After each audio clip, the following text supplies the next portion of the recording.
bringing news that matters to you. You're watching the Bahamas Tonight Northern Edition. Welcome back. 10-year-old Tabernacle Baptist Academy student Richard Little is the winner of a 2006 Jaguar after receiving the top score in this year's Frank's Ice Cream Summer Job Program Bible examination. Little was recognized during a short ceremony at his school yesterday, and his school was also presented with a gift. Little says he is happy about the win after devoting so much time to studying. Interim Principal Edward Johnson also congratulated the student on his win. I'd just like to say thank you to Frank Ice Cream for making this all possible. We just want to congratulate Richard and his parents for doing such an excellent job in raising Richard. And also, we just want to thank Frank's Ice Cream and Frank out here for his tremendous work in the community and the fact that he has meant so much to the students of Tabernacle Academy in being able to offer this contest and being able to see that now we have 2 Tabernacle winners. Owner of Frank's Ice Cream, Franklin Outen, started the program 16 years ago. He says some 320 participants sat this year's exam. Moving forward, Outen wants to move the exam to an online platform. He says his aim is to familiarize students with the Bible. I'm so proud of these kids at Tabernacle that today is a special day, especially for Richard. And as always, I always tell the kids, the opportunity is to answer Bible question and get the ice cream free. And we want to be able to touch every child in the Bahamas with the word so that they'll have it hidden in their heart. So when the enemy come, it will not be able to depart. Residents and descendants of a local community in West Grand Bahama are planning a major celebration next month. The Pineale Development Association was recently formed, and members have already announced the first Pineale homecoming. Pineale is the home of NBA player Buddy Hield. President Wilton Forbes and Chairman Bishop Joe Hall Sr. believe the series of events will bring about a spirit of love and unity. What we plan to do over the 5 days starting on October 5th to October 12th is to invite former residents of Pineale, whether they live in the United States, Turks and Caicos, or areas of the Bahamas.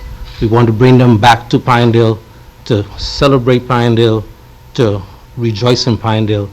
We want to unite together and show love. So many things are happening in our country, but nobody wants to love. We want to let you know that Pineale community is the city of love. A number of events have been planned, including a parade, gospel concert, church service, talent night, and basketball tournament. We're uniting for a purpose, and I believe that that purpose is to be drawn closer to God.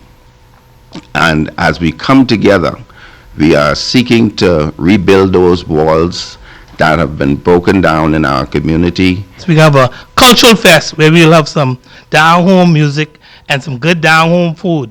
We have people like in Pineale, Iota, Sister, the Gospel, Fish Fry, and many other Pinealians who can cook. We believe that God, through this, will be able to reach us as a people and to cause us to become a better people. Some Grand Bahama residents who are descendants of Ragged Island are coming together for a worthy cause. Members of the Ragged Island Cultural and Heritage Association lending a helping hand to their sister islands in the southeastern Bahamas that were affected by Hurricane Joaquin last year. President Elkenny Lockhart. We had a fundraising event, and we decided that all of the proceeds that came from that event would be distributed evenly to all of the associations. With each one of us, we are all down in the southeast and all within the path of hurricanes, and we don't know when Ragged Island is going to be affected, and we would like to think that our sister island would come to our aid. The group donated $524 to 5 islands: the Grand Bahama Long Islanders Association, Rumkey Cultural Association, Cat Island Development Association, San Salvador Development Association, and Acklands Development Association.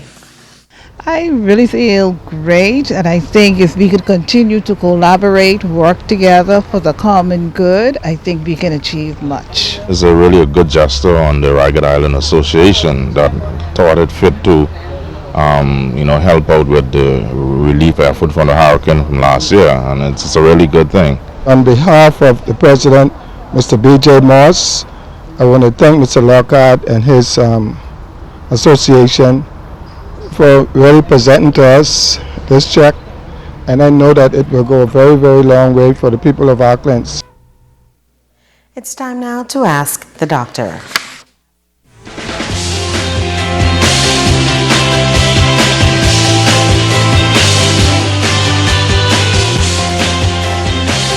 Hi, I'm Dr. Monique Pratt. John from Freeport sent this question. When I travel, I sometimes suffer from a bad upset stomach. Is this something I should be concerned about? What you're describing, John, could be a condition that we refer to as traveler's diarrhea. Thanks for such a timely question, especially since many of us travel overseas for family vacations during these summer months. Traveler's diarrhea can be the result of a visit to a place where the climate, social conditions, or sanitary standards and practices are different from yours at home. It usually begins abruptly during your trip or shortly after your return home. Most cases improve within 1 to 2 days without treatment and clear up completely within a week. However, you can have multiple episodes during one trip. The most common signs and symptoms are sudden onset of passage of 3 or more loose stools daily, an urgent need to have a bowel movement, stomach cramps, nausea, vomiting, and fever. In the majority of cases, traveler's diarrhea clears up in a few days, but if it doesn't, it's time to see a doctor. I'm Dr. Monique Pratt, and this has been Ask the Doctor. Don't go away, sports is up next with Ricardo Lightborn.